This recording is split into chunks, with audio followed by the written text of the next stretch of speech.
Before we start, I need you to do something very, very important. Go ahead and hit that subscribe button, tap like, and leave a comment down below. Why? Because the ghosts in this story absolutely despise silent viewers. They hate being ignored, and if you don't engage with this video, they'll find their way into your dreams tonight. And tomorrow, well, they just might show up in your room. Consider this your one and only warning. Our story begins in 2014 with a 27-year-old paramedic named Jason Miller. He just moved to the outskirts of Salem, Massachusetts, a city forever linked to its dark history, the infamous witch trials, and countless tales of unexplained hauntings. Jason found a small rental house that seemed perfect. The rent was incredibly cheap, and the neighborhood was quiet, almost too quiet. On his very first night in the new house, something strange happened. Jason suddenly woke up at exactly 3:11 a.m., He was breathless, his heart pounding from a nightmare. He had dreamed that someone was standing right over his bed, whispering his name over and over. He tried to brush it off, telling himself it was just the stress of moving. But as he got out of bed to get some water, he noticed something that sent a chill down his spine. His bedroom window, which he knew he had locked, was wide open. And there, written in the condensation on the foggy glass, was a single, chilling word: stay. The next night, Jason, exhausted from the move and his strange dream, fell into a deep sleep. But once again, he was jolted awake at precisely 3:11 a.m. This time, however, he wasn't dreaming. A whispering voice seemed to circle his room, moving from one dark corner to the next. Jason, don't ignore us. He sat frozen in his bed, his heart racing, staring into the pitch-black darkness. He was too afraid to even breathe. Suddenly, the closet door began to creak open, all by itself. It moved slowly, painfully slow. And from the suffocating darkness inside, to faint, glowing eyes stared directly back at him. Jason scrambled for the light switch, turned on every single light in the room, and refused to sleep again until the sun came up.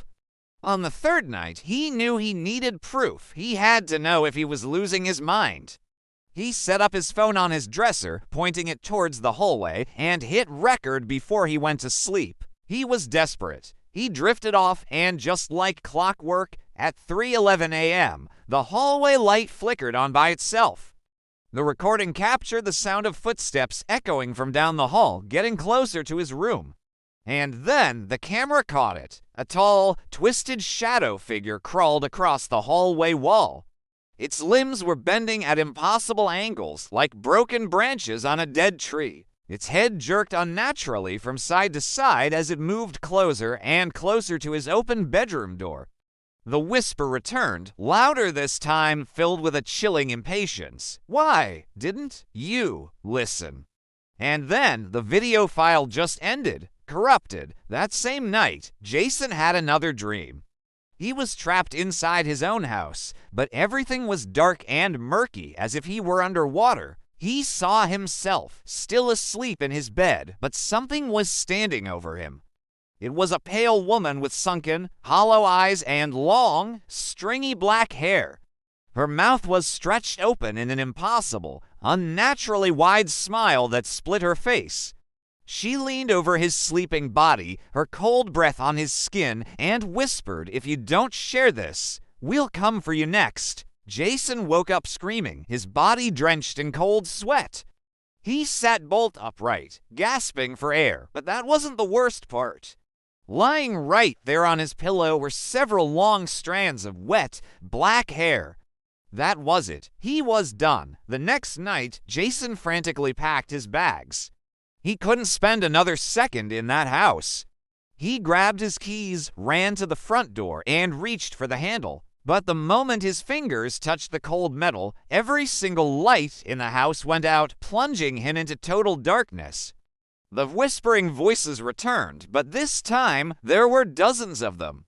They were overlapping, echoing from every direction, surrounding him, pressing in on him. Stay, stay, stay. A floorboard creaked loudly right behind him. He froze. Gathering every ounce of courage he had left, he turned around slowly. And standing there, in the suffocating dark of the living room, was the pale woman from his dream. Only this time, her horrifying smile was gone. Her face was a mask of pure rage. She opened her mouth and let out a scream so loud, so piercing, the entire house shook around him. The windows rattled, the walls seemed to vibrate, and Jason fainted. When he woke up, sunlight was streaming through the windows. It was morning, and the front door was wide open. He didn't hesitate. He ran. He left everything behind: his clothes, his furniture, everything. He just ran and never looked back. The landlord later admitted that every new tenant reports the same things. The 3:11 a.m. wake-up calls, the whispers that know their names, the twisted shadow figure in the hall, and the pale woman with the impossible smile. Almost all of them leave before their first month is even over. The locals have a name for it. They call it the Whisper House, and if you're hearing this story right now, the whispers know your name too. If you're still watching and you haven't done it yet, this is your final chance. Hit subscribe, like this video, and leave a comment right now. Because if you ignore this story, if you just click away, don't be surprised if you wake up tonight at 3:11 a.m. to the sound of someone whispering your name. They really don't like being ignored. Thanks for watching.